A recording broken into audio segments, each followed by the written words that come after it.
Oi, Stephen, what the hell are we wearing? Suck your mum!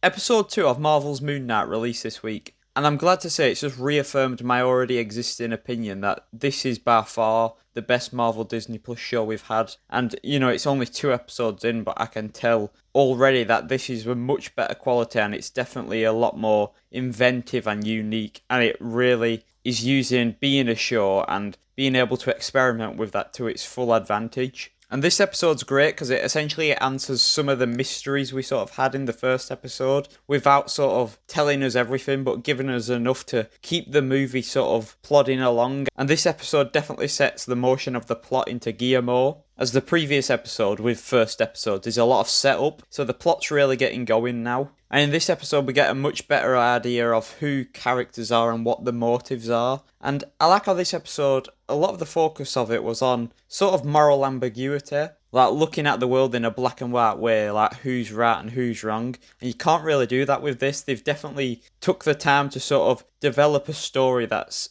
definitely sort of making you question that grey area that exists in the world.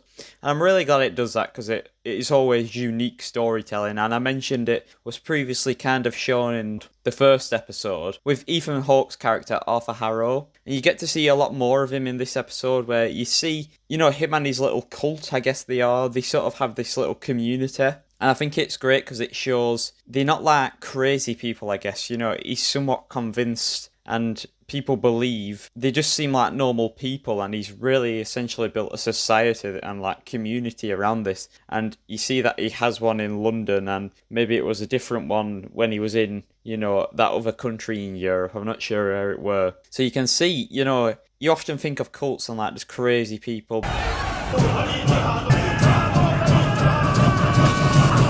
But he's managed to convince like whole groups of people, and they've made this sort of weird welcoming society. And I think that's such a unique villain, especially for Marvel. And you get to hear more of his understanding and outlook on life with him, like I mentioned, that Minority Report aspect, where he sort of looks into the future and punishes you off stuff you will do in the future. And I love how we get more of a in-depth conversation in this one between him and Stephen. And you kind of see how Stephen's like calling him out on stuff, but him and his people are really stuck to the guns. And I guess maybe my thinking is these are people where something's bad's happened to him or happened to people they love by a bad person, and it could have been prevented, and that's how he's managed to get them on his side. But I like how Stephen sort of calls out the ethical debate of it, like, would you kill a child because they're going to commit evil in the future? So it's a great little sort of moral debate it sets up there. I love how it also touches on the grey area of the god that Moon Knight is the avatar of it, and Khonshu, I believe he's called, and that he is sort of a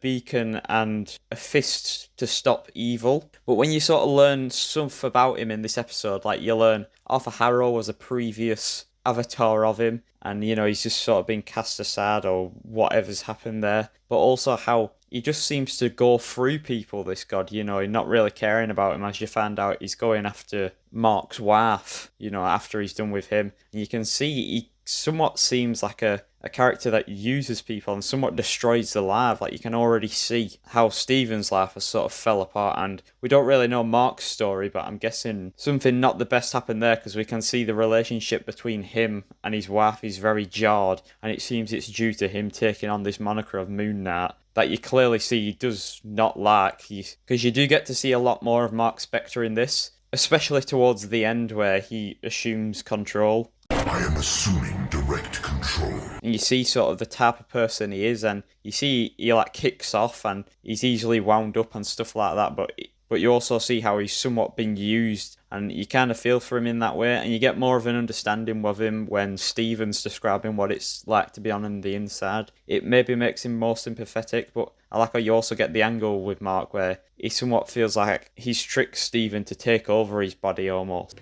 What? No. And he's somewhat a manipulative character. I think that's really interesting. You also get that little inkling about his past where it says he shot a lot of archaeologists, like execution style. So I think it'd be really interesting to see what sort of happened there. And as I just mentioned, you get to see Mark's wife in this as well, which I think added a great sort of dynamic with Stephen, because she essentially acted as somewhat telling us the story through not directly telling us, if you get what I mean. It was a very clever way of sort of bringing in a character, but also bringing in character for Mark as well.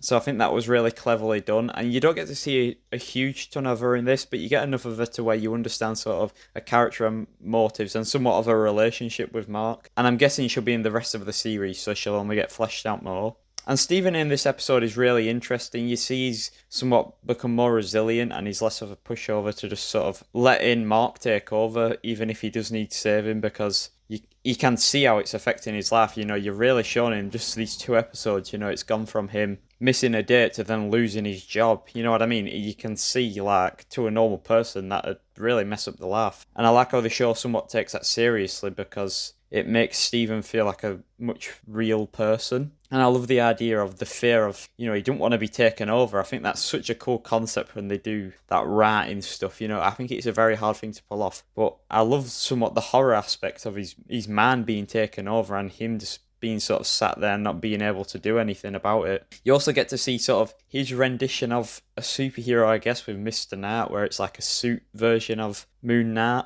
And, you know, that were a fun little bit. I think that's hinting to the point where Stephen's sort of alter ego fighting wise will be that. And I think it's hinting to that he'll grow more confident and eventually will take on that heroic aspect, sort of like what Mark is, where, you know, he's good with the suit and whatever. But I have to say, the pacing of this show is really good. It feels like we're getting a lot of new information and the plot's moving along nicely, and it is using that TV show format to tell a long story, whereas a lot of the Marvel shows and just shows in general, it feels like a film that they're just stretching out over episodes, and it feels like you're getting a lot of pointless moments. There's not really a single pointless moment in the show, and it all helps to build the world or build the characters or move the plot along. So hopefully that keeps up for the next few episodes and the rest of the series, because I could really see this being one of the greats by the end of it if it keeps at this quality level. And I honestly can't wait to see what comes next. I do think we're probably going to get Mark's backstory, because, you know, he's sort of in control now. So hopefully we get to see more of that and get more explanations, especially sort of the origin of his powers, you know. We'll be halfway through by next episode, and then we can move on to like the true meat of the plot, and we're moving sort of into the final part of it then. But yeah, that's pretty much it. See ya. That was a nice one. Okay. Oh, that's hot.